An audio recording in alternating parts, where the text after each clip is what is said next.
I think the main reason is that Bitcoin is neutral.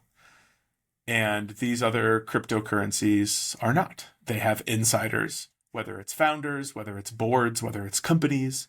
They have methods of beginning and distributing tokens that Bitcoin doesn't have. From the very beginning, Bitcoin was awarded via proof of work, via miners winning competitions. And even Satoshi was participating, made that competition open to anyone from the very beginning. So I think Bitcoin is a neutral internet money, and that these other projects aren't. And so you could have centers for, neutral computing, and argue that that's what Ethereum is. It's a sort of neutral computer. But I think Bitcoin is unique, and that's why it's worth studying and having its own research institute.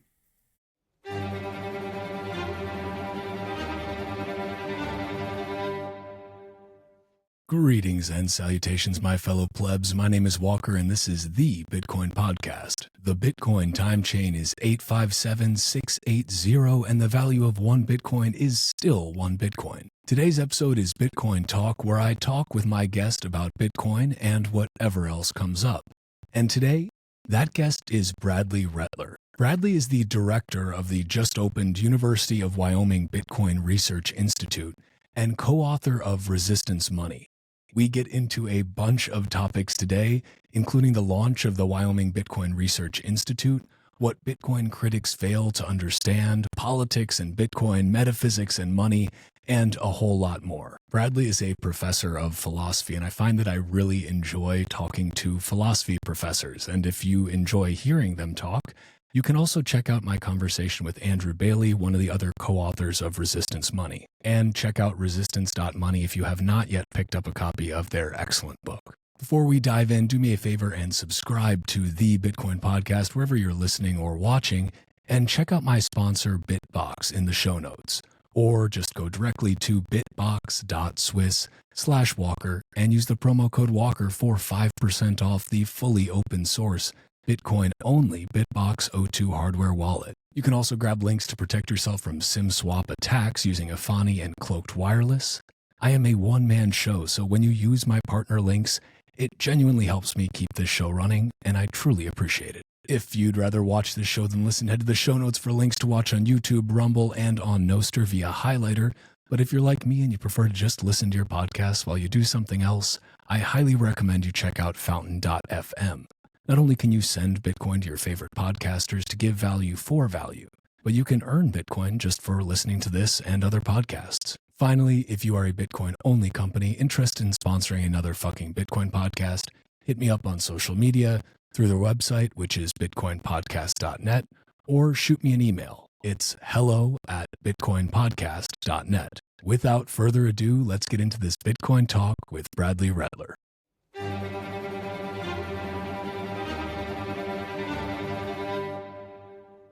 All right, live and in color. Bradley, welcome. Do you prefer Bradley or Brad, by the way? I wasn't sure. I do not have a preference, so either one. Oh, boy. Just leaving it up to me to ponder. I may switch back and forth. I put Brad down here in the corner, so I guess that's what I default to. That's a fair default there. Well, welcome. Thanks for coming on another fucking Bitcoin podcast. You've been making the rounds of late with Resistance, the Resistance Money crew. I was just recently watching you guys on Peter McCormick's show. You're going to be one of the last ones, I guess, while that's still what Bitcoin did, which is a nice honor. Yeah, helping Peter shut it down in the right way. Yeah. I'm interested to see which way he goes next with that, because I know it's a hugely foundational podcast. Like, first one I ever listened to that was a Bitcoin podcast, still the one I listened to the most. So I'm sure he's gonna land on his feet with his new the new endeavor. But yeah, well, so you on that show, I think you guys recorded it before you made the announcement. Mm-hmm. But you had you were just about to announce the University of Wyoming Bitcoin Research Center, which is pretty awesome. And I want to get into that, but maybe we can just start for folks who don't know you. Can you just tell me, who are you? How did you get here today to be a professor of philosophy who's writing books about Bitcoin, now starting a Bitcoin Research Institute. How did all this come to be? Yeah, it all culminates in an appearance on the Bitcoin podcast. Yeah, so I got into philosophy through questions about free will as like an undergrad who's just about to graduate. And I was gonna like do youth work, and I got to spend some extra time in the library, and I was reading these books on free will, and I was like, oh man, I got to figure this stuff out. So I went back to school, did more school, still thinking about those kind of perennial questions in philosophy. And I did my PhD, and there's a very well-trodden path through the PhD program. You do a little bit of teaching, do some grading, then you go out on the job market and you hopefully get a job. You try to publish parts of your dissertation as articles and so on. So I did all that stuff.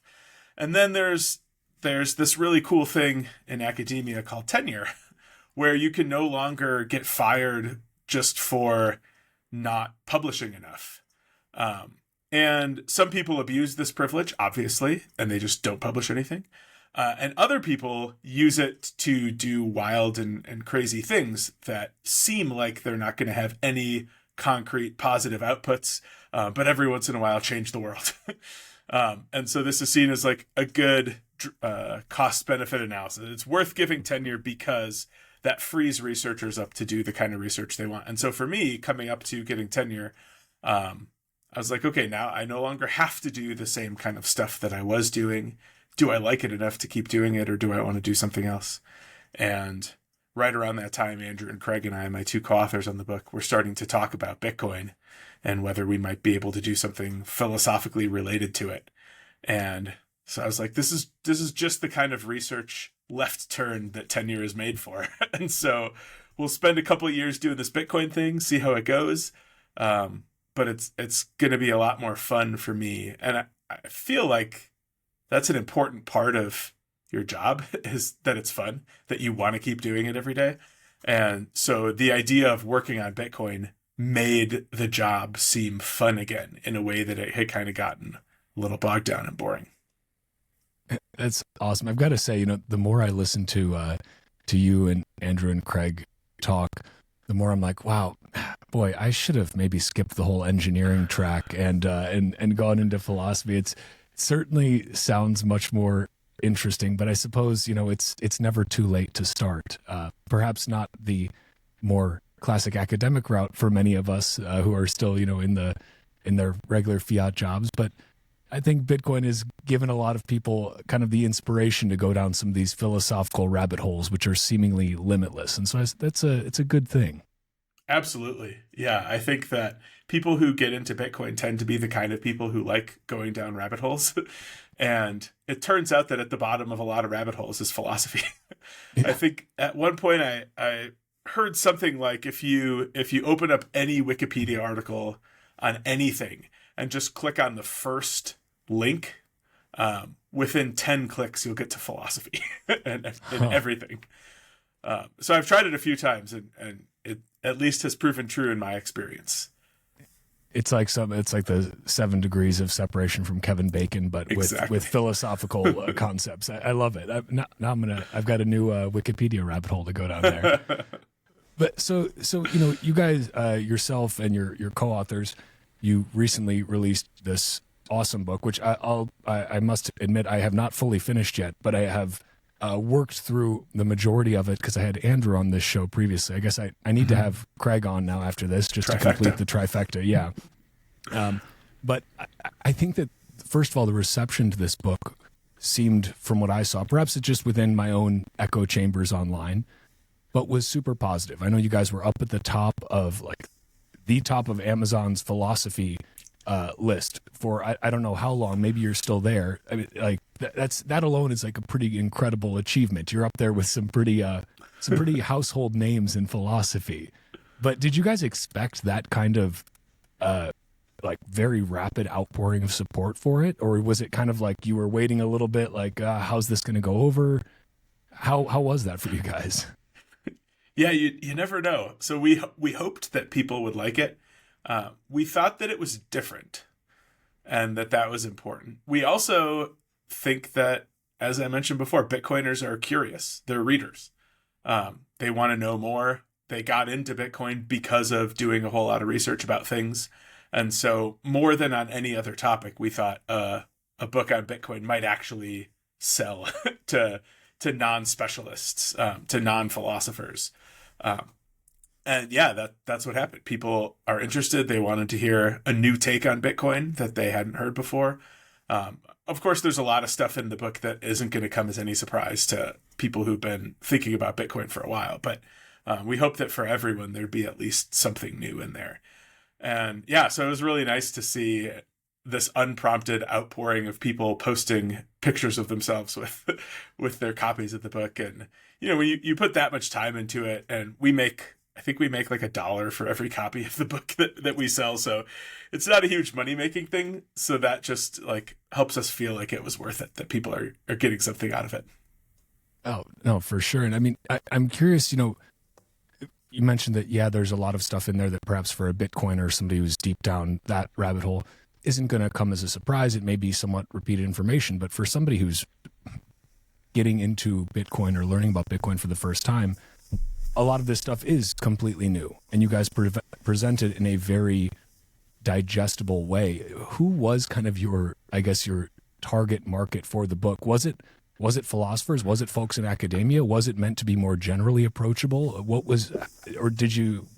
How did you go about that, I guess? Yeah, that was a decision early on. Were we going to try to target philosophers? Were we going to try to target Bitcoiners? And in the end, we decided we wanted it to be the book that a Bitcoiner could give to their friends and family members that wanted to learn about Bitcoin. And they could say, there's some social proof. These people are philosophy professors at real universities. And they wrote this book on Bitcoin, arguing that Bitcoin is good for the world. So you should pay attention to them because of their, academic credentials. And it's not going to have stuff in there that is ideologically coded. So we tried to start from, in each chapter, talking about privacy, censorship, etc., try to appeal to principles that everyone believes, regardless of, philosophical or political or religious or whatever beliefs. These are kind of fundamental principles that we think most people adhere to. Principles like you should have the ability to selectively disclose parts of yourself to the world. And then just kind of see what follows from that when it comes to money and when it comes to digital money. I also think we even for the Bitcoiners out there, we make some distinctions that I don't think have been at least made explicit before. And so when we talk about Bitcoin being resistance money, we talk about it being a way of resisting monetary makers. And this is, I think, a thing that you hear a lot about Bitcoin, right? Nobody can print it at will. The money printer can't be turned on and off just at some person's whim. And this is a really important feature of Bitcoin, but it's not just resisting money makers. It's also resisting money managers, money mediators. And most books focus on one of these things, not all three of them. And so as we were figuring out what this book should be about, we came to believe that it was really important to highlight all these different kinds of resistance because they're going to apply to different people in different situations. You might be in a country that has no inflation at all, but you have still corrupt authorities who want to target you for your religious beliefs or something like that. You might be in a country that doesn't have the capacity to censor your transactions because they're just not strong enough, but that your local currency is inflating away. So it's really important for all these kinds of people to have access to a money. And it turns out, interestingly enough, that Bitcoin can do all these things. It didn't have to. Satoshi could have made it resistant to censorship and privacy concerns, but it not been a way of resisting monetary creation. It could have had a supply that was dictated by some external feature. So it's kind of, I almost said miraculous. It's kind of miraculous that we have one currency that can resist all these three kinds of things. Because they're quite different, and the mechanisms for resisting them are very different, right? The supply cap is very different from, the addresses and the mining, the proof of work mining that doesn't enable censorship. And so yeah, it kind of comes together in a really cool way. I always kind of ask myself the question, I'm curious your thoughts on it. It seems like seeing Bitcoin where it is today versus when Satoshi created it and those, initial, before he, left the project to move on to other things, it's insane how much apparent foresight he had. Like, it seems like how could one person, and granted, there were other people contributing as well, but even from that genesis, there was so much foresight. And I always wonder, was all of that on purpose? Or did some of it just kind of, perhaps it worked even better than he or she or they thought it ever would? Do you have any thoughts on that? Is that something you think about at all? Like, did he actually plan all of this? Or did some of it just kind of happen in a really beautiful way? I think about that all the time. Yeah. Every time that it seems like a contemporary problem or a thing that could have been a contemporary problem was handled in the code back in 2009, 2010.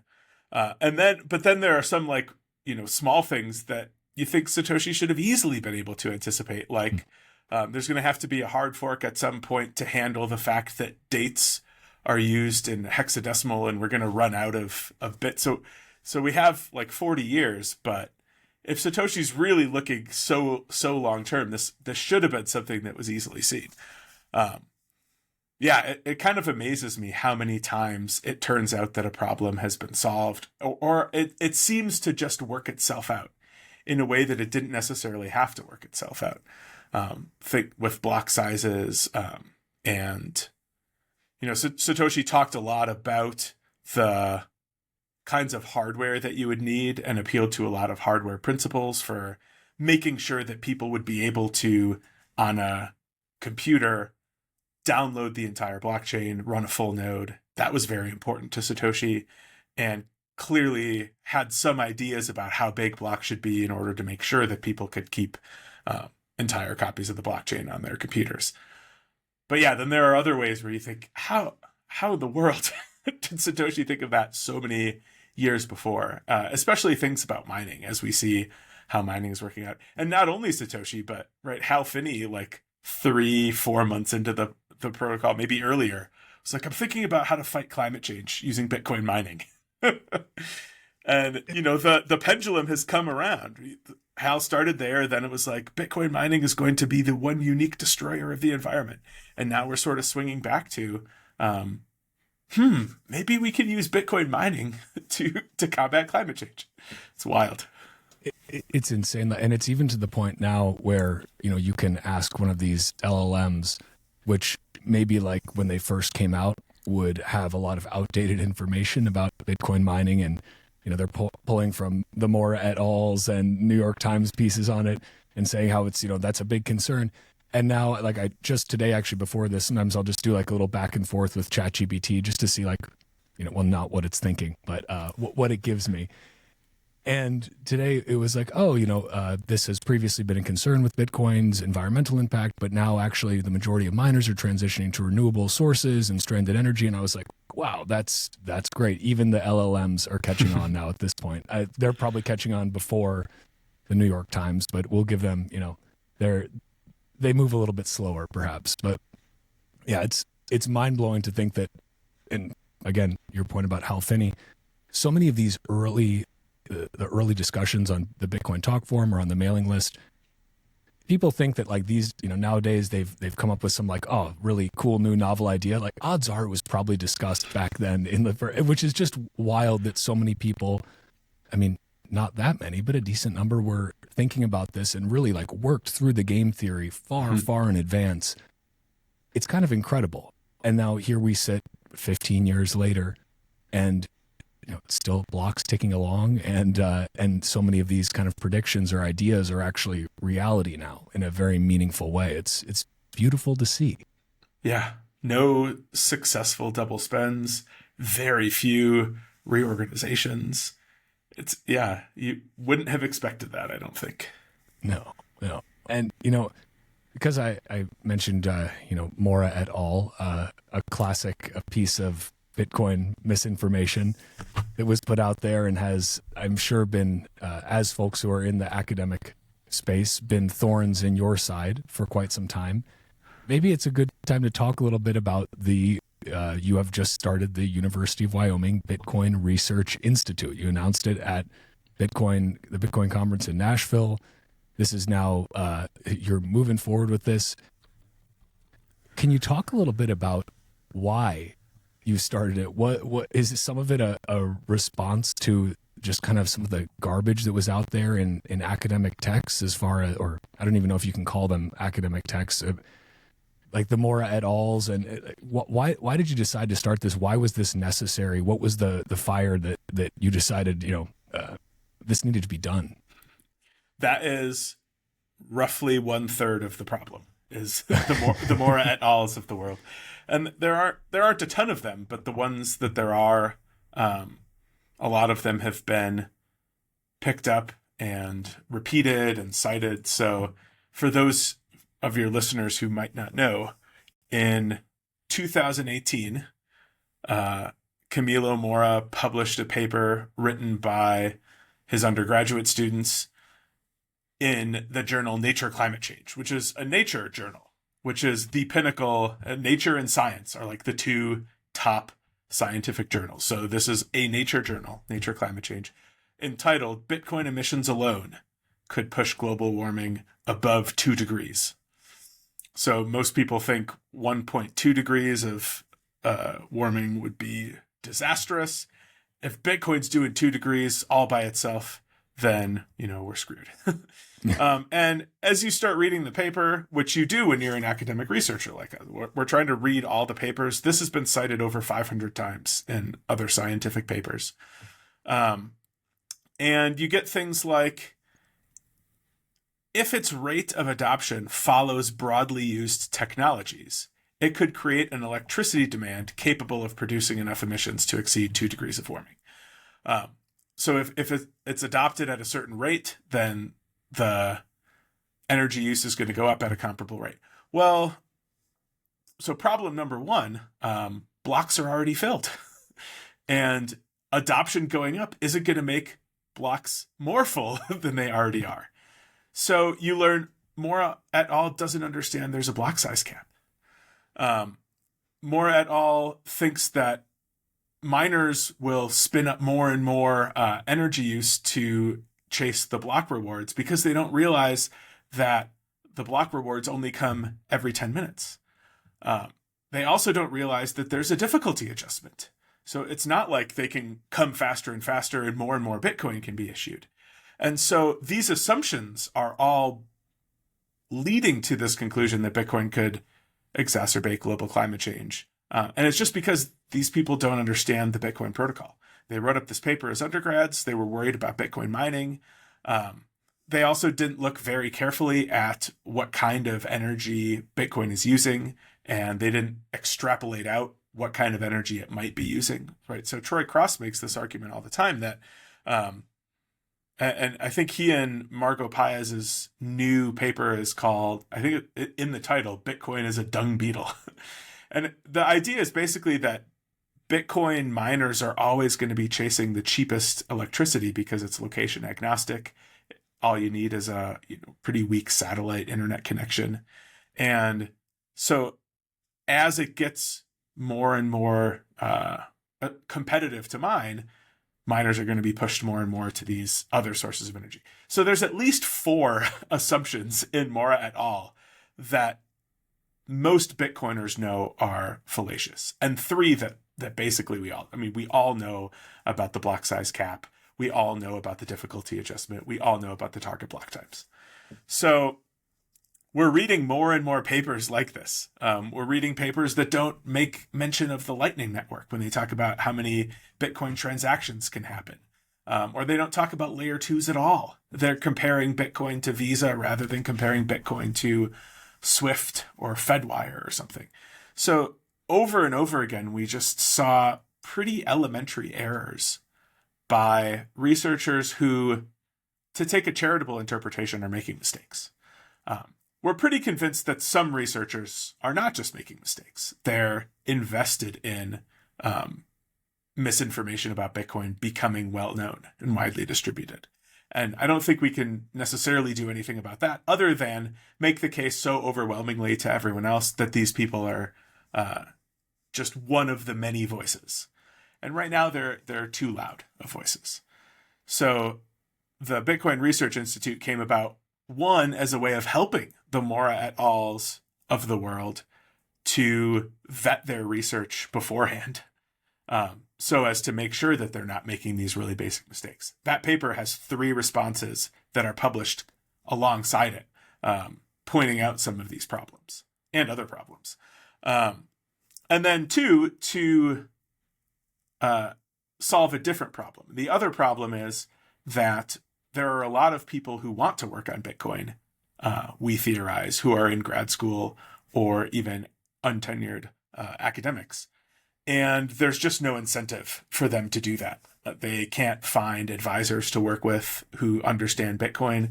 They won't approve Bitcoin projects. And it makes sense for advisors to try to keep their advisees working on things that they can actually advise about. So it's intellectually responsible for an advisor to say, I just don't know enough about this thing for you to work on it. And so we want to help those people to be able to do Bitcoin projects. And if they can't do it and be incentivized where they are, we want to provide them another incentive. And that incentive is money and time with Bitcoiners. So come to Laramie, hang out in the summer at our workshop, and talk to other Bitcoiners, develop some collaborations, and have a community, and do it for free. So we think that we'll be able to help quite a lot of Bitcoin research by bringing these Bitcoiners out of the closet, and also by helping the people who aren't Bitcoiners but do want to work on Bitcoin topics make sure that they don't make mistakes. So first of all, I love the idea, and now I have a couple of excellent questions posed by your colleague Andrew. I saw this. that I would be remiss if I did not ask, because of course they are very well thought out, as only a professor of philosophy could do. But how do you answer the charge that the Bitcoin Research Institute merely exists to promote and indeed to academically whitewash Bitcoin? What are people who say things like this missing? A few things. I mean, one is this is still governed by the same standards of, academic integrity that we do anything else in, which is you give arguments and you follow the conclusions of those arguments where they go. So the book we started without a conclusion, right? We don't know where this is going to go. In fact, we ended up being much harsher in the privacy chapter than we expected to be on Bitcoin, because it turns out that while Bitcoin has a similar degree of privacy to physical cash, it could be and should be better. So we were prepared to argue for any number of theses, depending on what the research and what the argument showed. And in the end, we thought the argument showed that Bitcoin was good for the world. And so it's the same thing with academic research. We're not only going to sponsor academic research that has the conclusion that Bitcoin is good. We're going to sponsor academic research about Bitcoin that tells the truth. And in some cases, the truth might not be something that Bitcoiners want to hear. We think that in general, it will be, and that as more research has been done, that's been borne out. But it's also the case that people should be allowed to work on what they're interested in. So imagine like a Center for American Democracy, where you're researching democracy. You have a stake in being right about that. And it would be ridiculous to say, well, you shouldn't work on American democracy if you're living in America or if you're pro-democracy. You have to be more neutral about that. Or Ibram X. Kendi has a Center for Anti-Racist Studies. Should you say that you can't be anti-racist if you're participating in that, or you can't be black? That would seem ridiculous. It makes sense for people who understand this to have a view about it, and then it makes sense for people who have a view about it to participate in these kinds of activities. So I think it's always open to us to change our minds about Bitcoin, and research might do that. But if it doesn't, I don't think that shows that the research is illegitimate. I would agree with that, and thank Andrew for the question as well. And I feel like I need to ask another Andrew question, because I think this one, again, he's doing all of my hard work for me here. So thank you, Andrew. But why not a cryptocurrency research institute or a Dogecoin research institute? Isn't it unfair and sort of weird to select Bitcoin for a special focus out of so many cryptocurrencies? Well, you could have however many tens of thousands of research institutes if you wanted to do one for each cryptocurrency. So we're not an anti-Dogecoin research institute. We don't have the bandwidth to be anti all the other cryptocurrencies. So I guess it's open to someone else who believes in the power of Dogecoin to do something like that. We work on Bitcoin because we believe in Bitcoin, and we wrote this book. And so that's why we started a Bitcoin research institute. We didn't start a cryptocurrency research institute, I think, because a couple of reasons. One, the University of Wyoming already has a Center for Blockchain and Digital Innovation that was partly funded by Charles Hoskinson of Cardano, ADA. And they do research in a lot of other cryptocurrencies and a lot of other blockchain applications. And it's primarily, so we're an institute, they're a center. It's primarily practical, project focused, student teaching focused. And we think that there's not that much that unify cryptocurrencies. There is a lot of different consensus mechanisms. There's a lot of different methods of dispersal of the minted tokens. And we think Bitcoin is unique among those. Our last two presentations at the Bitcoin Policy Summit in Washington, D.C. Were about what makes Bitcoin unique among cryptocurrencies. So it's put on by the Bitcoin Policy Institute. And the first question is, why did we need this in addition to the Blockchain Association and Coin Center? And one of the reasons, I think the main reason, is that Bitcoin is neutral. And these other cryptocurrencies are not. They have insiders, whether it's founders, whether it's boards, whether it's companies. They have methods of beginning and distributing tokens that Bitcoin doesn't have. From the very beginning, Bitcoin was awarded via proof of work, via miners winning competitions. And even Satoshi was participating, made that competition open to anyone from the very beginning. So I think Bitcoin is a neutral internet money, and that these other projects aren't. And so you could have centers for, neutral computing and argue that that's what Ethereum is. It's a sort of neutral computer. But I think Bitcoin is unique, and that's why it's worth studying and having its own research institute.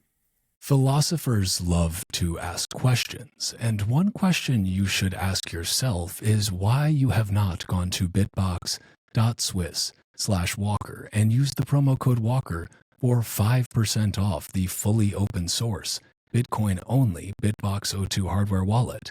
Furthermore, why you have not yet done that and then gotten your Bitcoin off the exchange and into your own self-custody. The BitBox02 is super easy to use, whether you are brand new to Bitcoin and it's your very first time setting up a hardware wallet, or you are a well-seasoned psychopath and you have a nice little collection of them sitting on your shelf. It is Bitcoin only, and again, it is fully open source. You can head to their GitHub and you can verify for yourself. There is no need to trust me or to trust Bitbox. And when you go to bitbox.swiss/Walker and use the promo code Walker, not only do you get 5% off a great piece of open source Bitcoin only hardware, but you also help support this fucking podcast. So thank you. I think it's such an important point to drive home for folks that, I've seen a lot of pushback. Anytime a Bitcoiner says, Bitcoin is not, in quotations, crypto, you invariably get the responses that are, well, Bitcoin is a cryptocurrency and uses cryptography. So, and it's like, well, guys, the quotations are important here. We're saying crypto because this is a huge stumbling point, I think, for a lot of people as they try to approach Bitcoin is that it does either intentionally or unintentionally get lumped in with all the tens of thousands of other cryptos out there. And it's important to make that distinction, I think, because not to have a protectionist viewpoint, but more so that it's important to make the ideological distinction between, as you said, a neutral money and everything else. So many of these other cryptocurrencies are just perpetuating these same sort of, let's call them fiat ideals that are the reason that Bitcoin was created in the first place. The presence of insiders, the idea of the Cantillon effect, like all of these things are present in these other cryptocurrencies that had pre-mines or that had ICOs or whatever it may have been, or that have a governing board that can decide to stop the blockchain at any point and then restart it and do a reorg. Like that's a fundamental difference. And I'm glad that there is dedicated research being done to this. And I'm curious, what kind of projects do you envision that the Institute will take on? I mean, do you have some guidelines in terms of, I guess, as somebody who only did an undergrad in engineering and does not understand the higher highs of academia, how does this work for a research institute? Like, how does that play out? Do you accept applicants to it and then you have them pick a certain track? Is it kind of open? Can you walk me through a little bit like how that works? Yeah. It works different ways depending on how much money you have.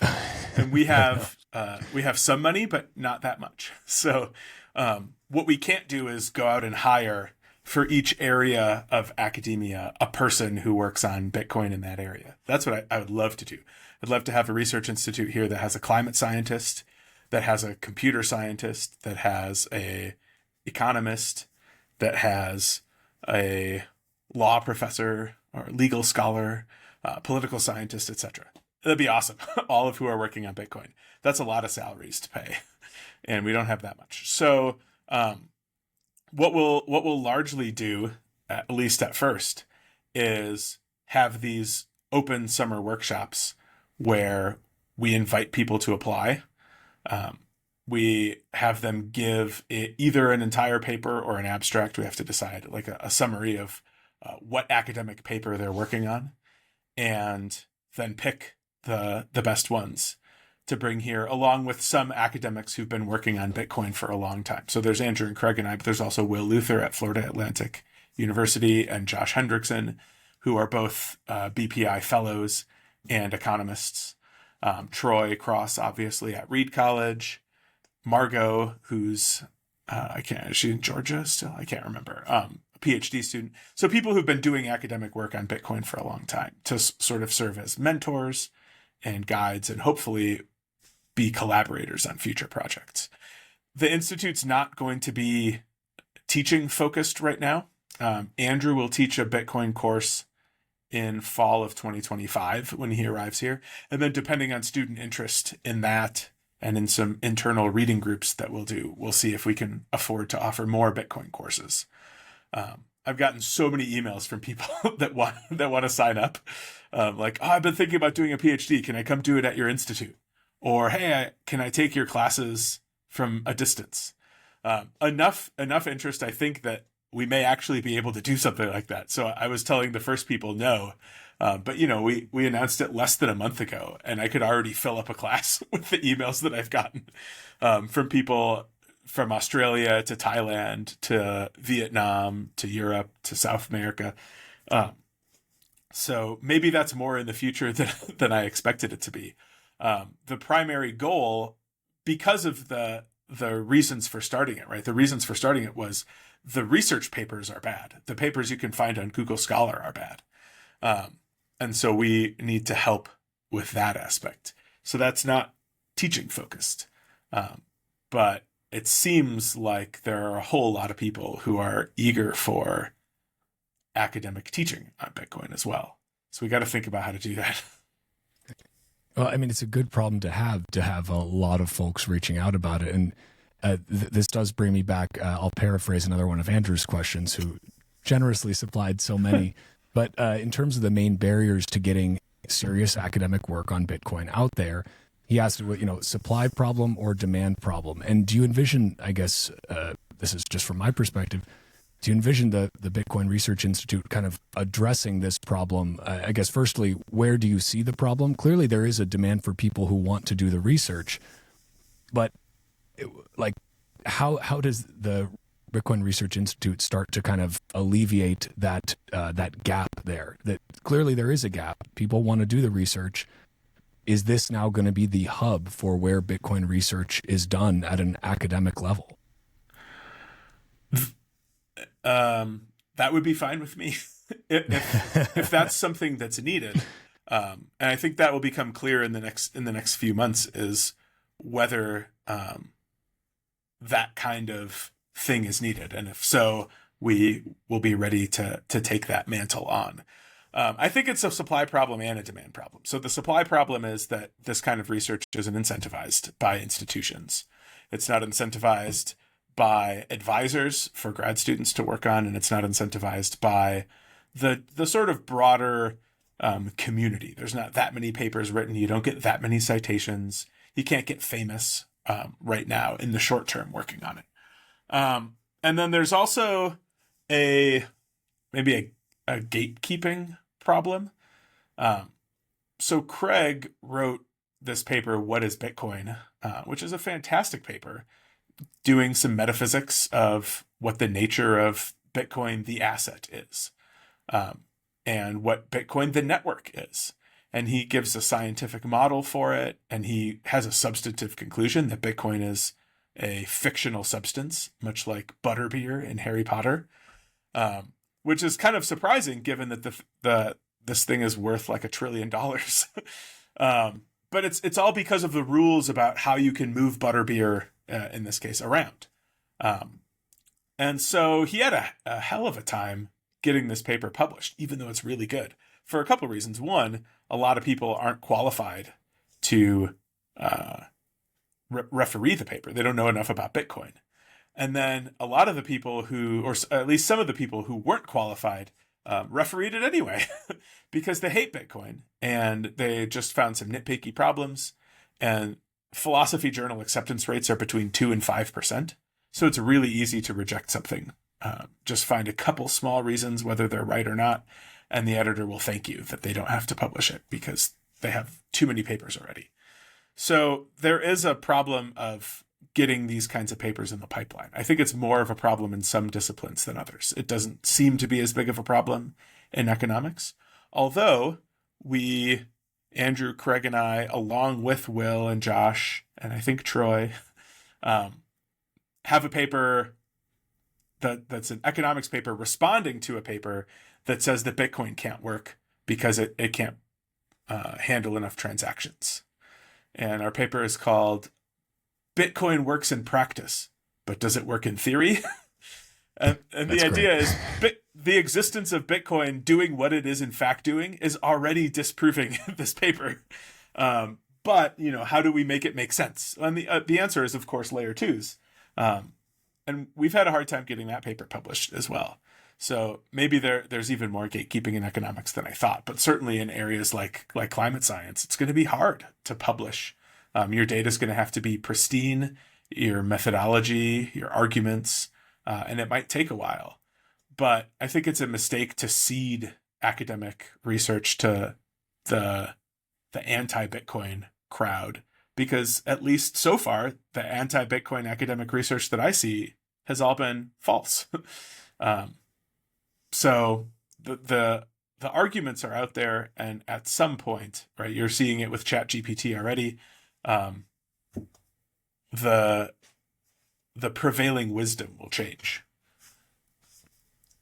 I'm curious because there is obviously folks who are pro Bitcoin who have gone down the rabbit hole, who have spent innumerable hours reading, listening, discussing, thinking about this. Folks such as yourself and your colleagues as well, your co-authors. It seems to be very Bitcoin becomes very self-evident at a point, perhaps. From a philosophical perspective, I don't know if you would say that anything is ever self-evident. I'm no expert there, but we can get into that later. But it's incredible to me that you see a seemingly similar amount of passion on the anti-Bitcoin side from some people. And I'm wondering, zooming out a little bit, why do you think that is? Why is Bitcoin so difficult to understand, but maybe not even just understanding? Why is it so difficult for people to acknowledge the reality of Bitcoin as it exists and is functioning today versus what their preconceived notion of it is? Like, is it just this bias that they're carrying from the first time they heard about it? Is it something else? Why are some people just so stuck in the idea that Bitcoin bad and there's nothing you can say that will change my mind, or nothing that you can show me that already exists in the real world that will change my mind? I think there are a variety of reasons for different people, and I'm not sure which camp each person falls into. But so one, here's the most respectable one. I have a book on my shelf called Bitcoin, a Game Theoretic Analysis by Michael Warren. He's a math professor at the University of Oregon and was really involved in the Occupy Wall Street protests early on, and saw Bitcoin as a way of removing like oligarchic control over money. Very pro Bitcoin. Then he started seeing who was using Bitcoin and how they were talking about it. And those principles didn't align with his own principles, except on this one narrow thing. And so he became more anti Bitcoin, sort of moved that way. Then he started talking with Andrew and Craig and I.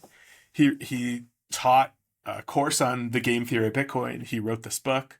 I think he thinks there are serious concerns with the game theory of mining, and it might not take 51%. It might be more like the 30s. So there are some like technical concerns that I'm not smart enough to understand, or not trained enough to understand. But a large part of it was cultural that moved him away and then moved him back. And I don't know where he would put himself at present. He's, I think, maybe sort of skeptically hopeful or something. I think that's the case for a lot of people, that the Bitcoin community that they're exposed to turns them off, and that their ideals in fact align really closely with Bitcoin. But they either don't realize it because they haven't been exposed to people talking about their ideals in connection with Bitcoin, or they've been exposed to it, but they've also been exposed to so much that they don't like, that their view is overall negative. I think some people, it's a failure of understanding. They just don't get it, and they don't have to, because they're relatively wealthy Americans and they don't need Bitcoin.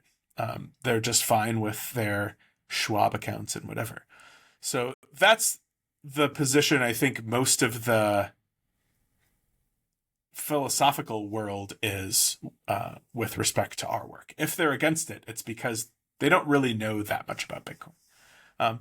And some of them, it's because they've been exposed to a side of Bitcoin Twitter that's toxic to them. And then others, I think, have cast their lot with the anti-Bitcoin crowd early on, and it would come at some reputational cost to be wrong. And so even as Bitcoin succeeds, grows in adoption, grows in market value, they have to keep saying, I'm going to be proven right eventually.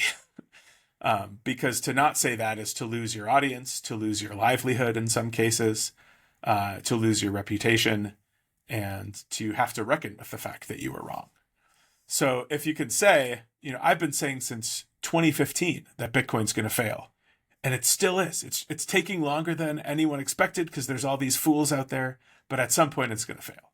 That's more palatable than to say, all the evidence in 2015 that I had made me think that Bitcoin was going to fail, but I've got 9 more years of evidence now, and it hasn't failed. So I got to reckon with what's happened. And I think that's the case with some of the most prominent anti-Bitcoin journalists and influencers and things like that. that they said it early on, and now it's just too costly to be wrong about. Like a Peter Schiff syndrome, we can call it, something to that effect. Like you're just so, your heels are dug in so deep that there's no going back. Like it's your brand now. It's part of your identity.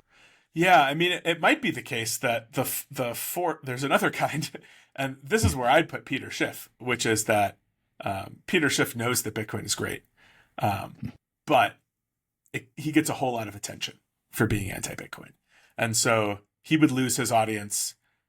Not because he's changing his mind. I think his mind has always been that Bitcoin is good, and he's just engagement farming. So I would put him, from my own perspective, just based on the things he says, he doesn't really mean what he's saying. He doesn't really believe that. That's a persona that he's playing online for views and attention. I'm inclined to agree with that, and I will say I think he is masterful at his craft. Mm-hmm. I mean, he is an exquisite troll, and I mean that as truly a compliment, Peter, if you're somehow ever freakishly listening to this, because you're a closet Bitcoiner.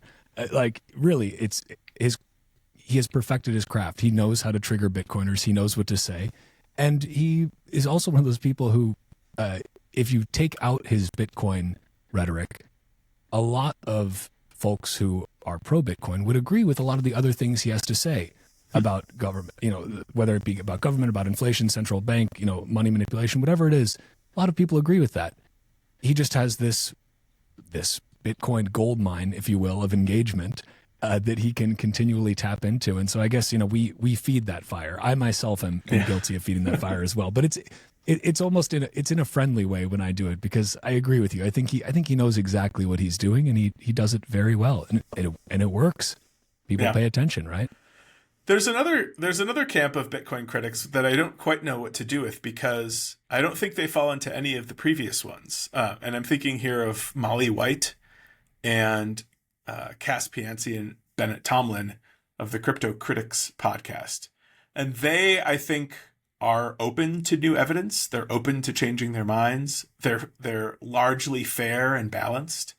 And I think it's notable that they are less harsh about Bitcoin than they are about other cryptocurrencies. And so it may be that for them, Bitcoin is caught up in this thing that they genuinely dislike and disapprove of. But they're also smart enough to notice the difference that we talked about earlier, that they may hate Bitcoin culture, but they know that Bitcoin is not pre-mined. It wasn't an ICO. It's not rugged. People who have used it dishonestly, like Sam Bankman-Fried and others, could have used anything.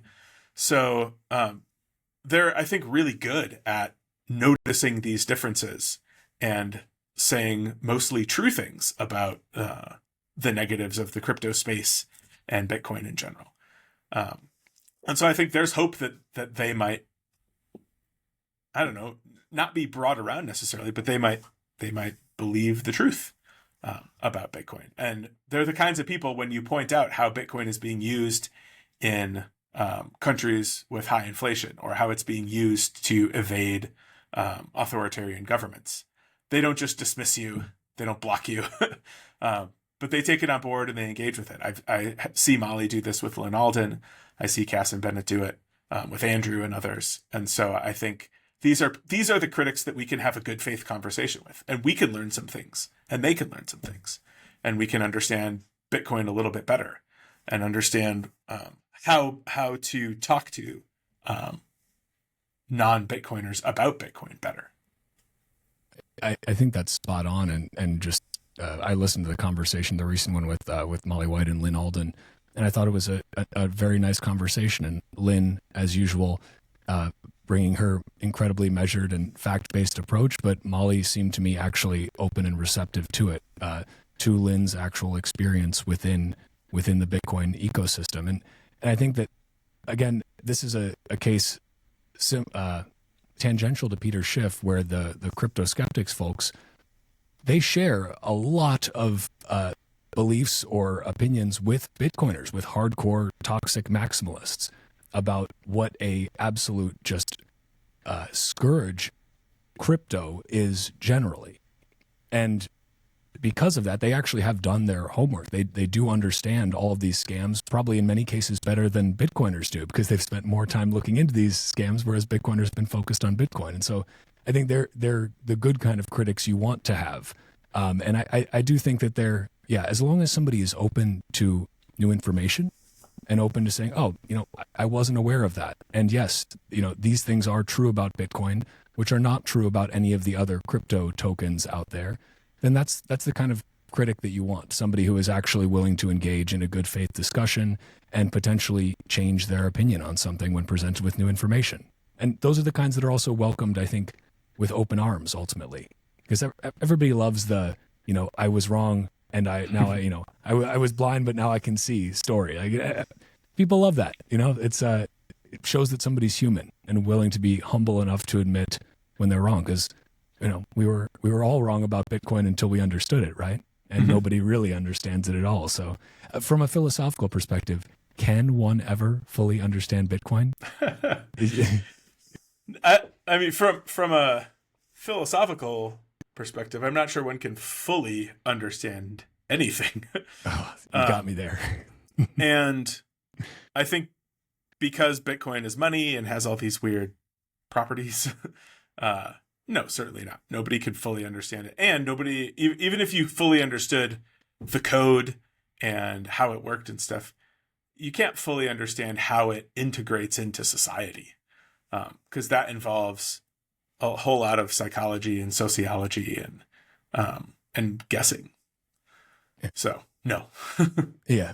And I actually, this just reminded me of something that I wanted to bring up with you, because you mentioned just like sometimes the outside looking in view of toxic Bitcoin culture, or let's say more so it's toxic online Bitcoin culture, because there is a very big difference between how people act online, how they act in person.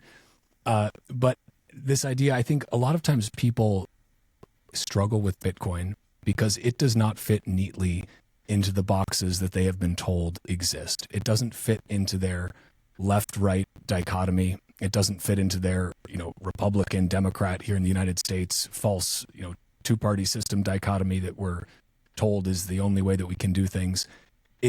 It pulls from both of these. Like, there is a progressive case for Bitcoin. There's a conservative case for Bitcoin. There is just a case for Bitcoin, period. And I think that's difficult because people want there to be something that's cut and dry.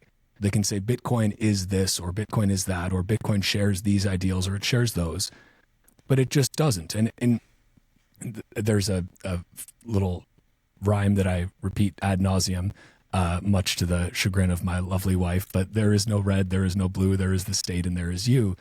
And I say this from the perspective of, when I look at Bitcoin, I don't see something that is it's not a Republican talking point. It's not a Democratic talking point. It's not a leftist, a left wing or a right wing talking point. It's not a conservative or a progressive talking point. I think it has elements of all of these, because ultimately, as you said, it is neutral. It is. How do you approach that? And do you think we're right now seeing a lot of the politicization of this? We're seeing, Donald Trump was at the Bitcoin conference. It was quite a spectacle. We also had RFK Jr. there as an independent, I guess as close to politically neutral as you can get in America, at least. And there's been a lot of anti-crypto folks like Elizabeth Warren who have been very loud on the left, but we also had Democratic members of Congress at the Bitcoin conference speaking incredibly positively about Bitcoin. Do you view this as an issue that is in any way partisan? Or do you think that is sort of a mistake to try and travel down that road and make it partisan? Or does Bitcoin just not care and the chips will fall as they may? TikTok next block, we shouldn't even worry about it. I do think we should worry about it, and we should endeavor to make the politically neutral case for Bitcoin, or the progressive case to progressives and the conservative case to conservatives. I agree that there are aspects of Bitcoin that are conservative and aspects of Bitcoin that are progressive. And I think it's important that people not think that Bitcoin is inevitable. Whether Bitcoin succeeds depends on how people use it and how many people use it and what they do with it. If everyone stopped using it, then it wouldn't succeed. So you might think, well, I'll never stop using it and my friends won't. So that's all that Bitcoin needs. But then Bitcoin wouldn't be able to fulfill any of the things that we think it's actually good for. So I even slightly disagree with, or maybe more than slightly, with the dichotomy between me and the state. So red and blue, the state and you. Okay. I'm probably far more pro the state than you are, and than others are. But I think the state has done a lot of good things. I think that the creation of roads and hospitals and things like that are overall good. I think whether that's right or wrong, you can think that and still think that one of the things that the state has done really badly is create money and distribute the money that they've created and manage the money for people. And that the state might do a lot better if it were disciplined by having its money that it can create devalued in favor of a money that it can create. And whether that means putting the state on a Bitcoin standard or whether it just means having Bitcoin there for the people as an option. When they feel like the state is being irresponsible with the US dollar, they can move to Bitcoin. And when they feel like the state is more responsible, they can move back to dollars. I think this is a good barometer for measuring the success of the Fed, is how many people are exchanging their dollars for Bitcoin. Right now, we're seeing fewer people do it than I expect will do it because they don't understand as much about Bitcoin. But as knowledge gets out there and it becomes more available for people, the way that Bitcoin ownership will go up and down, I think, will be directly proportional to the responsibility of central banks and governments in general. So, yeah, I think it's good that the state exists to solve certain kinds of collective action problems, that it's not maybe beneficial for any individuals to do, but it is beneficial for society as a whole. I'm just not convinced that money is one of those things. And so I think you can make that case as a conservative. I think you can make it as a progressive too. I was talking at PubKey the other day with someone who was like worried about the origin story of Bitcoin and this like these libertarian circles. And I was like, I'm not the person who should make the following, who should tell the following story, but I think it's a story that could easily be told of the Black community in America after the burning of Black Wall Street, saying, you know what, this entire system is set up against us. It's completely messed up. We should work hard to reform it. But at the same time, we should build something that runs alongside it that doesn't depend on it. And you could imagine them coming up with something very much like Bitcoin. And that would be an origin story of Bitcoin that progressives would love. So it can't be that the current features of Bitcoin are libertarian just because the in fact origin of Bitcoin is libertarian. And I do think that that's one of the things that turns a lot of people off when they first start hearing about Bitcoin. They go on Bitcoin Twitter, and it seems to be dominated not only by libertarians, but also people telling you that if you're not a libertarian, you can't be pro-Bitcoin. Or if you are not a libertarian and you are pro-Bitcoin, then you just don't understand Bitcoin. And I think that's ridiculous. That's people not understanding all of the different ways in which Bitcoin is good and just focusing on their own little sliver of understanding about Bitcoin. It's a very not very libertarian thing to do, to tell somebody else what they should think. I mean, that alone is, and I appreciate the distinction or just the commentary on the state in general, because I also sometimes replace the state with the Fed when writing this little rhyme, because I think that is ultimately the most important thing that you identified there, is that this is about the separation of money from state. And Bitcoin ultimately is, many people have made this analogy before, but it's a mirror, right? It's going to reflect back at you the values that you have. You're going to find some subset of your values within Bitcoin. You're going to somehow attribute those values that you hold already to Bitcoin. This is going to be true for folks that are coming at it from a religious angle, whether that be Christianity or Islam. It's going to be true of people that are coming at it from a political angle, whether that's left wing, right wing, whatever wing you happen to be flying on. And I think that's ultimately kind of a superpower of Bitcoin, is that if you look at it objectively, because as you've stated, it is neutral money, you can project onto it whatever ideas that you have, and you'll find a way for them to stick. And that's ultimately so powerful, though, because that means that really anyone can become a Bitcoiner, no matter what angle you're coming at it from. And Bitcoin doesn't care. Bitcoin doesn't care who you are or where you're from or what you believe. That's the beauty of it.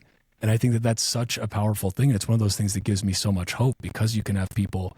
That's the best part about meeting a bunch of different Bitcoiners, is you realize there's no mold. There's no like checklist that you need to go down to say, yep, this is what a hardcore Bitcoiner is.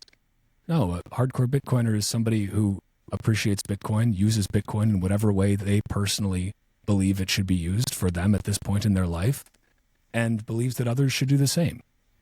There's really no other big overarching set of characteristics than that, at least in my opinion. And perhaps some pseudo-libertarians would disagree with me on that.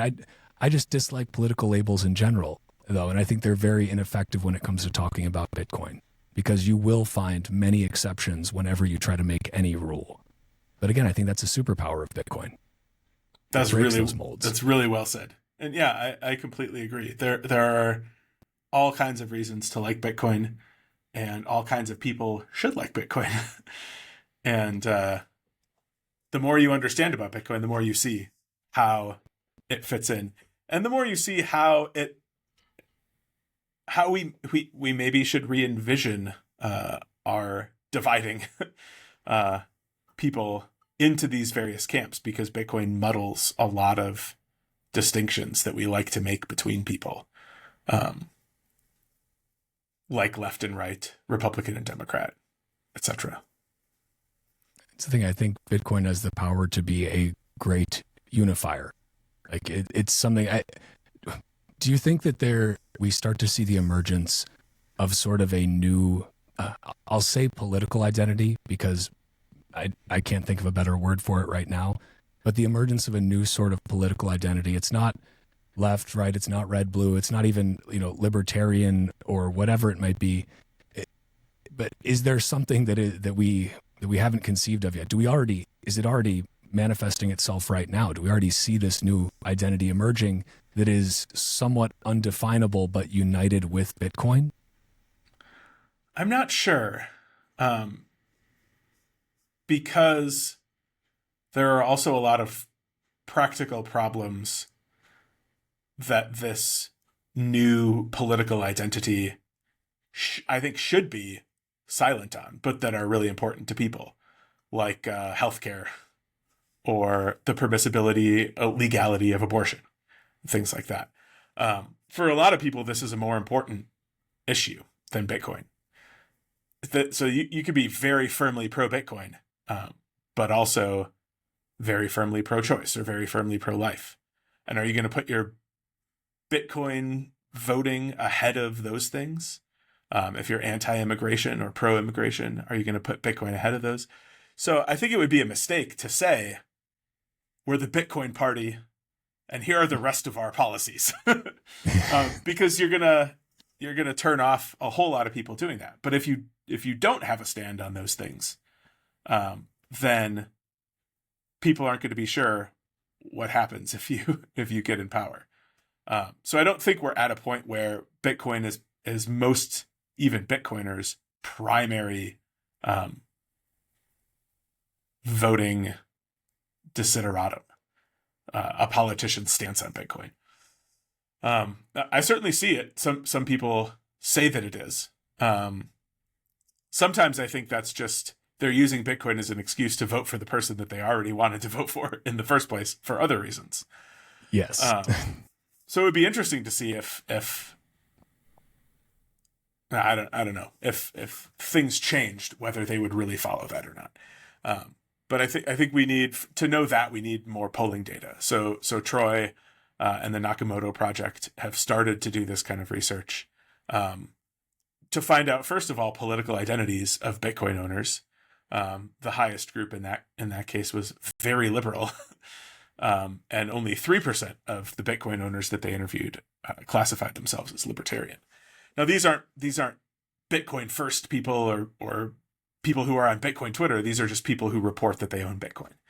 And so maybe what that tells us is a lot of people own Bitcoin who don't see it as a primary driver of their identity. And so they don't have a Twitter bio centered around Bitcoin like we do. Right. But, we got to use that data to figure out what role Bitcoin is playing in people's public lives. How are they making decisions based on the fact that they own Bitcoin? And how much are they considering Bitcoin in those decisions?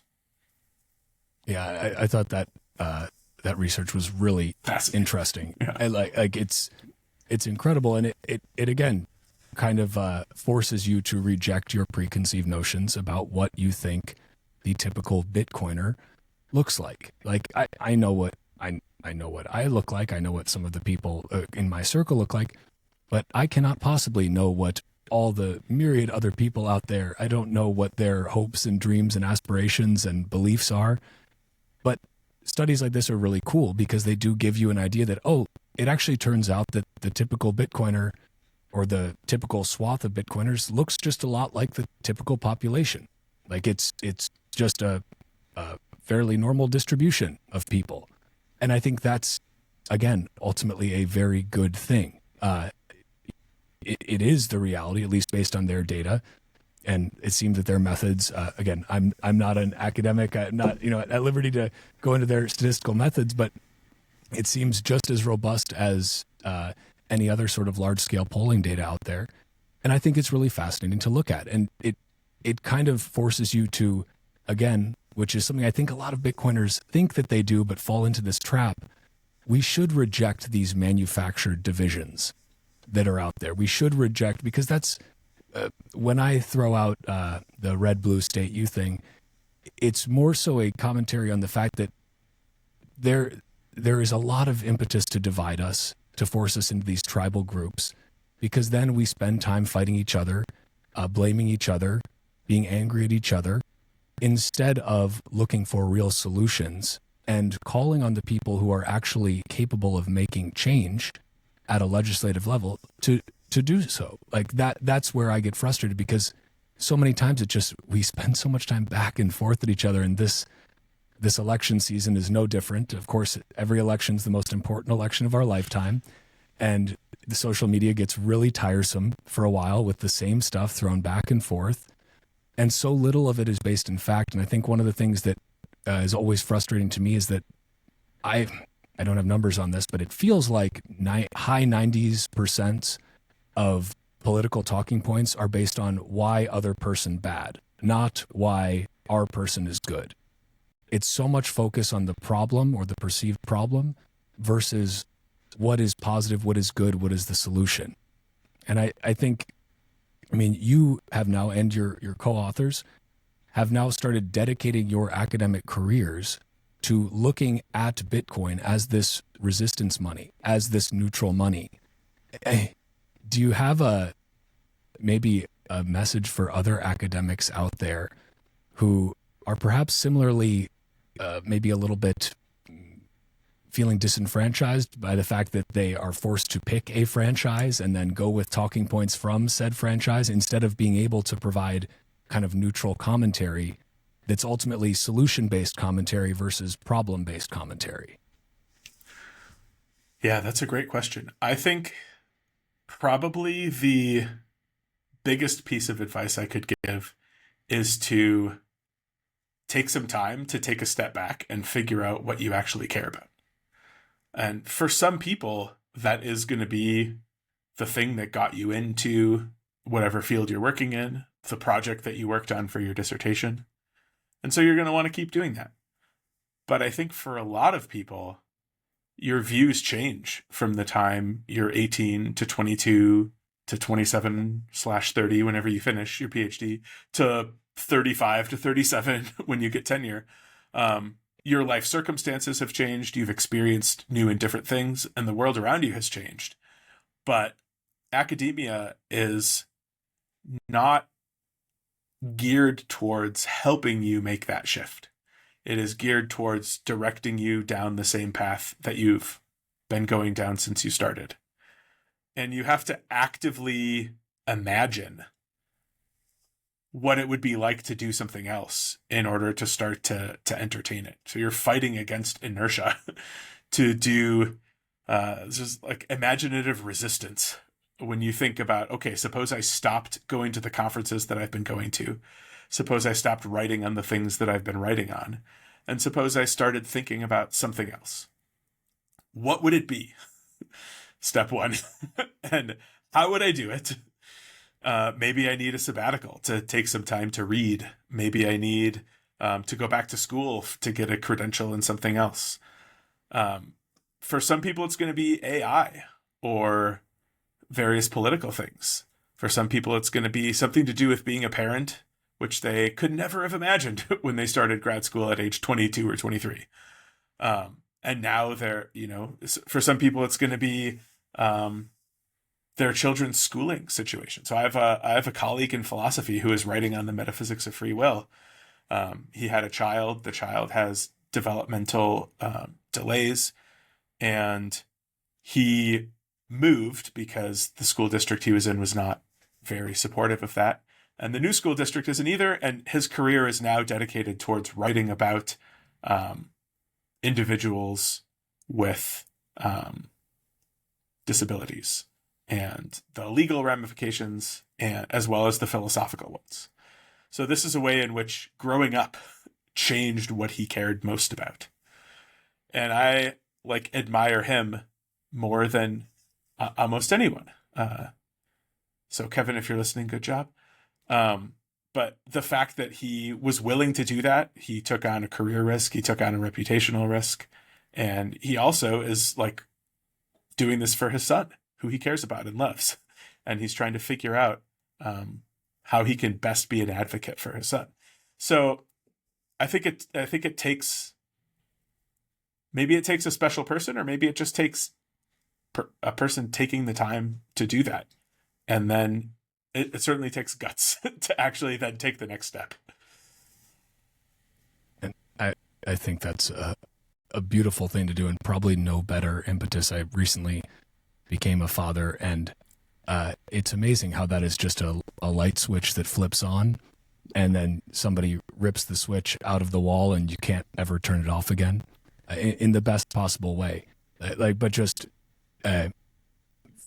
you couldn't possibly imagine what it was going to be like afterwards, and you can now look back to your life before and say, oh yeah, no, I do remember that, but everything has changed now, but for the better. Life has so much renewed purpose and I think deeper meaning, and it's a beautiful thing that he's basically made that entire change and dedicating what I assume is a pretty formidable intelligence to this effort now. That's for the best possible reasons. That's beautiful. Yeah, I agree. I want to be conscious of your time here because I know we did start late, and that was my fault. And so I probably don't have time to get into, what is time and the nature and the nature of reality and other metaphysical questions. I know, but maybe just for folks, this is just off the Bitcoin side, but more into the philosophy side. Why did you? Well, maybe for anyone who doesn't know, the TLDR of what is metaphysics, and why did you decide why did you decide to study metaphysics? How does one get there, and why? The one version of the story is just I got interested in free will, and free will falls under metaphysics, and the questions involved in thinking about free will, whether we could possibly be free, whether free will is compatible with the world being determined, whether our being free is compatible with the world being indeterminate, like quantumly indeterminate, all turned out to be questions in metaphysics, things that science can't tell you. They're questions about the world that you can't just run some experiments to figure out. So every couple of years, some physicist will come out and be like, I've proved that there's no free will. You're like, no, that's it just tells you how little you understand about philosophy if you think that that's something that you could prove by doing an experiment. So the other reason that I think I just kept going in it, even past the free will stuff, into other areas, is because I really like puzzles, and I really like seeing how the world fits together. I for a long time, when I'd go home on breaks from college, I'd meet up with a friend at the coffee shop and we would do the New York Times crossword puzzle together. And that was just like the way that we wanted to spend our time. So metaphysics is a lot like that, is to see how things fit together, what comes out if you tweak certain assumptions. So yeah, the nature of space, the nature of material objects, whether they have parts or whether they don't have parts, how the parts are related to each other. And then there's this whole new area of metaphysics that's social metaphysics, which I also find really interesting. And I think money falls under that. But these are things that are about the world, but only about the world because humans are in the world. So if humans had never come along, there wouldn't be any such thing as money.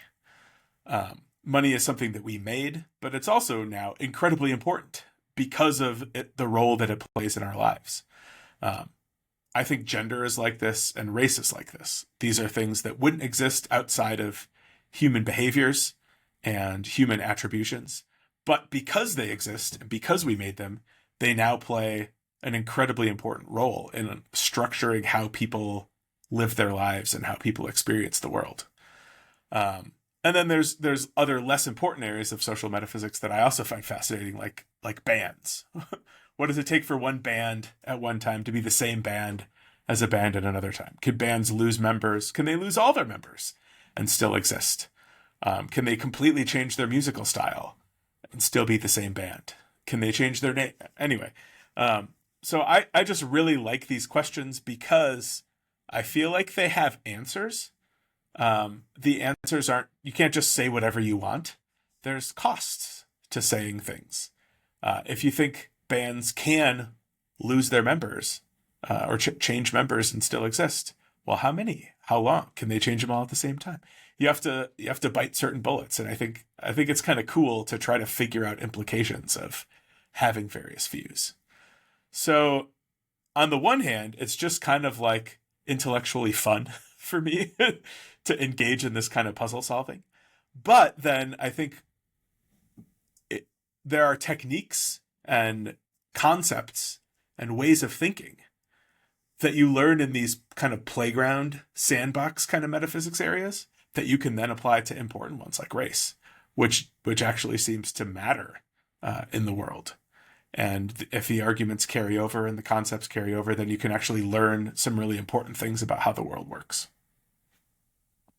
From a metaphysics perspective, does one Bitcoin equal one Bitcoin? Do Bitcoins even exist? Yes, and also no. So, I mean, I think Craig is right in calling Bitcoin a fictional substance. I think also, I can't remember if Craig makes the point in the paper, but we certainly make the point in the book that it's the same with dollars, right? Dollars are not pieces of paper. If they were, then when you looked up your bank account, it would represent some pieces of paper somewhere, but it doesn't. In fact, there are more dollars in the world than there are pieces of paper that have dollar symbols on it. So the dollar can't be pieces of paper. What else could it be? We think it's a fictional substance. The U.S. government started printing these pieces of paper and putting symbols, and those symbols represent quantities of a fictional substance. And then there are rules about who can create more of the fictional substance and how to move it around, and that's the same with Bitcoin. So, if you think of both Bitcoin and dollars like butterbeer, who gets to decide how much butterbeer Harry Potter has drunk? Well, it's in the books. And maybe it's indeterminate because maybe other things happened in the Harry Potter world outside of the book. There's a whole metaphysics of fiction that I won't get into. But the cool thing about Bitcoin is it's not Bitcoin itself, the asset, that makes Bitcoin special. It's the network and the rules. If there were no rules about how to move Bitcoin around, then Bitcoin wouldn't be interesting at all. It's the fact that there's nodes and miners and proof of work and nonces and Merkle trees and all that kind of stuff. That's what makes Bitcoin this fictional substance worth something. Despite the fact that it's fictional, the rules governing who can publish transactions about it are very strict and unyielding and impossible to counterfeit and break. And that's why it's worth thinking about and caring about. I love that. And you guys said one of the kind of central themes in the book, and for those who haven't ordered one, I do highly recommend you pick up a copy of Resistance Money. But this idea that if you didn't know, if you woke up tomorrow, you didn't know who you would be, would you want to live in a world where Bitcoin exists or where it doesn't exist? I think that's such a profound question, and one that if you're being honest with yourself, even if you're a very harsh critic, if you didn't know who you'd be, I find it very difficult to come to the conclusion that you'd want to live in a world without Bitcoin. It's quite a brilliant question that you guys have asked there. Thank you. Really well done. Yeah, it was. So this is what I think is probably the most novel contribution that the book makes to, there's so many good Bitcoin books. It's like, how could you do better than Lynn Alden and Alex Gladstein? But yeah, it's this, we talked earlier about critics and why critics believe what they believe. And we acknowledge that we all have biases. The critics have biases, we think, based on past statements and based on associations. We also have biases based on our own experience with Bitcoin and Bitcoiners and now owning Bitcoin. So how do we get outside of that bias to evaluate Bitcoin neutrally? And this is, we think, the best way to do that. And we don't, we try to present evidence on both sides of answers to that question. So in giving the framing, we don't say, now we've solved the problem, right? We still then have to go on. You could wake up as this person. Would you want Bitcoin? You could wake up as this person. Well, we can't do that for the 8 billion people individually. So we try to divide them into groups and say, which groups of people are helped and harmed by Bitcoin. And it turns out to be really difficult to find the people that are harmed by Bitcoin. It's really easy to find the people that are helped. The people that are harmed several steps down. They're people maybe who have been scammed into buying Bitcoin and sending it to someone. There are people maybe who are living close to really loud Bitcoin mining facilities. But of course, Bitcoin doesn't need loud Bitcoin mining facilities. It doesn't need Bitcoin mining facilities at all. It just needs some computers. The other things happen as the result of externalities based on how the world around is working with the addition of Bitcoin. And so we talk about how many of those we can expect to continue, to get worse, to get better. And we ultimately leave the evaluation up to the individual.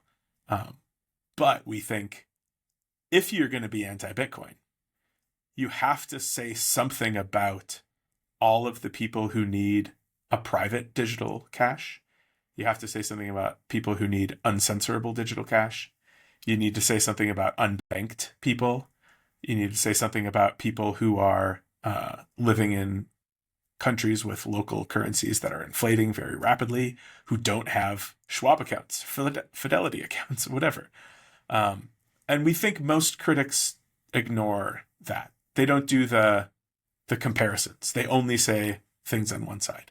And so, for our part, we had to say stuff on the other side too. We can't just give all the positives and ignore the negatives.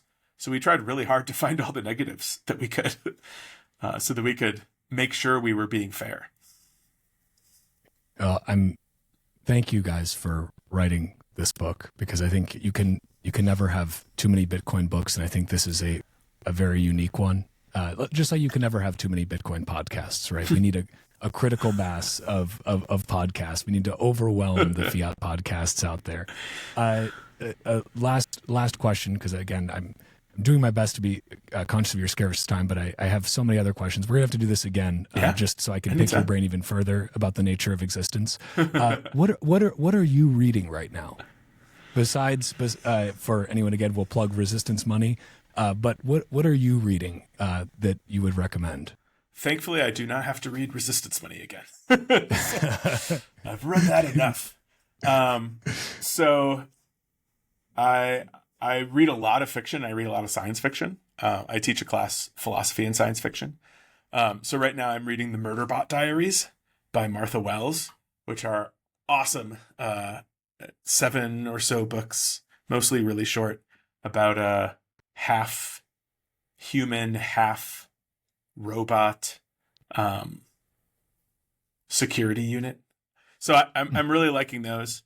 The best book that I've read in the last year has been Demon Copperhead by Barbara Kingsolver, which is a book about Appalachia and drugs and opioid usage and the abandoning of Appalachia by everyone who claimed to care about it at some point, including tobacco companies and politicians. It was the most gut-wrenching, heartbreaking, incredibly written book in the world. And then on the nonfiction side, I'm teaching a course on money for the Honors College in this fall. So we'll talk a bit about psychology of money, how money affects how our brains work. I just got to say this. We start off with this paper called Money as Tool or Money as Drug. And you would think money is a tool. It's like a hammer. Hammers pound nails and things. Money gets you things. But the way that it works on our brain is tools are not things that we acquire without intention of how we're going to use them. So you go out and get a hammer when you think, I have to pound some nails in. If money was a tool, we would just acquire money when we had something we needed to buy.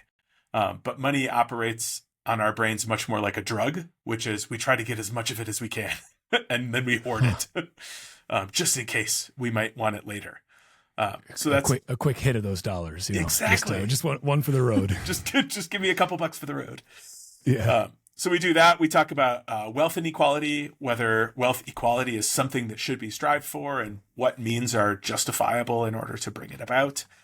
And then talk about markets and whether there should be limits on markets or whether they should be completely unlimited.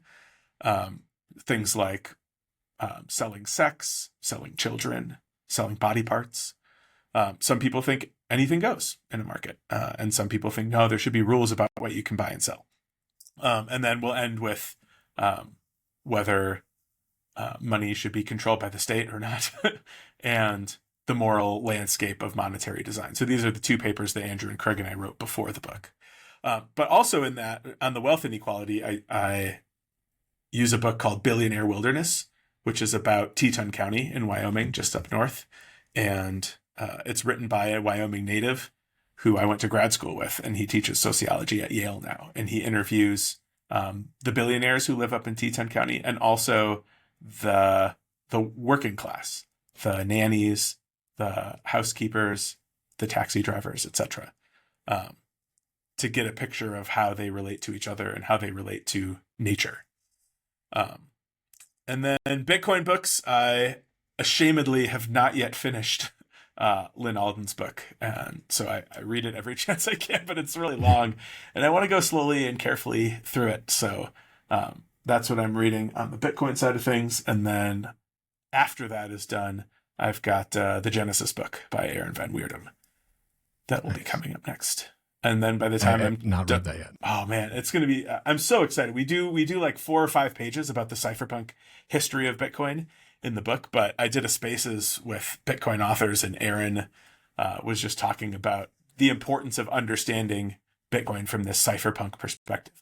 And from my point of view, I talked about this maybe at PubKey or on another podcast.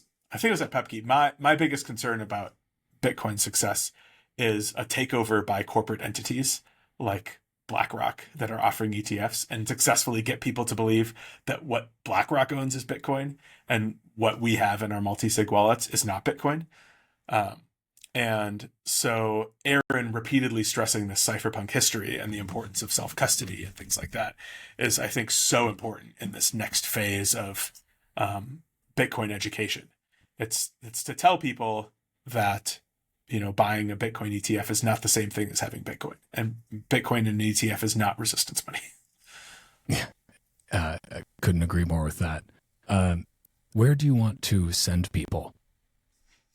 Resistance.money has the first chapter of the book for free.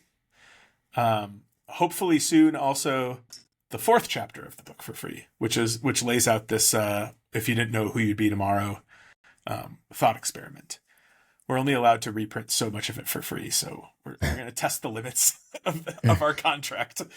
It also has all of our other writings. We recently wrote an op-ed in Newsweek about Bitcoin and bipartisanship and stuff, and we've written a bunch of other things and done a bunch of podcasts. So you can find everything on resistance.money. That's awesome. And last question, I promise. It's just a short one. Do you guys plan to have any sort of like endowment or like a Bitcoin fund for the Bitcoin Research Institute? Is that something you guys can do as part of the university? Like in Bitcoin, I mean? That's a great question. Thanks to Caitlin Long, she moved back to Wyoming. Her dad was I think engineering professor here. So she moved back here after her Wall Street career and wanted to donate to the university and wanted to donate Bitcoin. And the university said no. And Caitlin said, well, I'll donate, but only if I can donate Bitcoin. So the university figured it out. So we as a university can accept Bitcoin. And then thanks to Philip Treich, who works in the foundation, we also, as a university, have a 4% allotment or allocation of our endowment to Bitcoin. So we can hold up to, I think, 458 Bitcoin without having to sell it. And so, yeah, if people want to donate to fund academic research on Bitcoin, I think right now the university only holds 120 Bitcoin. So we could accept up to 300 something Bitcoin without having to sell it. And that gets us a certain percentage of or a certain number of shares in the endowment, which also contains dividend producing stocks. So then we can spend it without having to sell any of the Bitcoin. That's awesome. Yeah, I'm pretty excited about it. I mean, how amazing that like I'm here. I didn't come here for any of those reasons. I didn't know anything about Caitlin I wasn't doing academic work on Bitcoin. I started doing that. Come to find out Caitlin was here. Senator Lemus gets elected, who is, very, very aligned with the spirit of the book. She provided a blurb for it on Amazon. And so, yeah, it's cool that it's all happening at the same time. If you want to look at the Bitcoin Research Institute website, we put it up like 2 weeks ago, so it's pretty incomplete, but uwyo.edu/Bitcoin is where you can go to see what we're doing. And if you want to donate. I'll link that in the show notes as well. And now I promise I'm done asking you questions. Bradley, thank you so much for your time. This was enlightening. And really appreciate you sharing that scarce time. Next time we can get into what is time and can you share it? Yes. And other such deep questions. I have written on that. Not the sharing part, but the first part. I'll have to prep for that for next time. All right.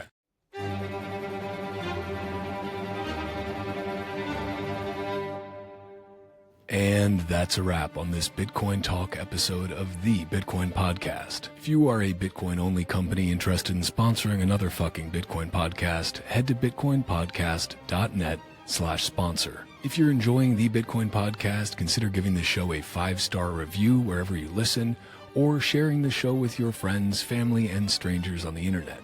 Or don't, Bitcoin doesn't care, but I always appreciate it. You can find me on Nostr by going to primal.net/Walker.